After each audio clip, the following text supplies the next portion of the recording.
실수로 계좌번호나 금액을 잘못 기입하는 차고 송금 사례가 줄어들지 않고 있습니다.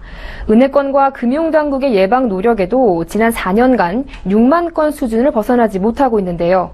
그중 절반이 돈을 돌려받지 못했다고 합니다. 만약 수취인이 돈을 돌려주지 않을 경우 소송을 해야 하는 수밖에 없다고 합니다. 김성훈 기자가 보도합니다. 금융감독원에 따르면 지난 한 해 송금인이 잘못 이체한 돈을 돌려달라고 청구한 경우는 총 6만 1,000건으로 전년 대비 4% 이상 증가한 것으로 나타났습니다. 하루 평균 최소 167건의 차고 송금이 이루어진 셈인데 송금 금액 기준으로는 총 1,825억 원에 달합니다. 금융권에서는 스마트폰을 이용한 모바일 뱅킹 서비스가 확대되고 송금 절차가 간소화되면서 송금자 실수에 따른 차고 송금이 많이 발생하는 것으로 분석합니다.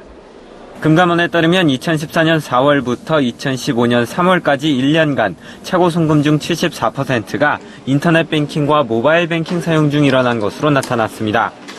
더 큰 문제는 차고 송금 후 돈을 돌려받기가 어렵다는 겁니다.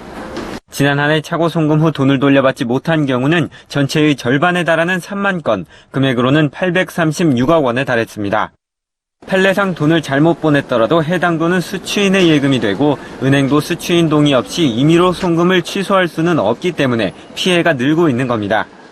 만약 잘못 돈을 받은 수취인이 돈을 돌려주지 않을 경우 민형사상 소송을 해야 합니다. 수취인이 동의하지 않는다면 민사상 부당이득 반환 청구를 할 수 있고 수취인이 송금받은 금원을 임의로 사용한다면 횡령죄가 성립하게 됩니다. 송금자의 주의가 차고 송금 분쟁을 예방할 수 있는 가장 확실한 대비책입니다.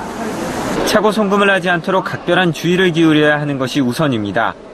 그럼에도 돈을 돌려주지 않으면 신속하게 소송 등 법적 절차를 밟아 잘못 이체된 돈을 회수해야 합니다. 서울경제TV 김성훈입니다.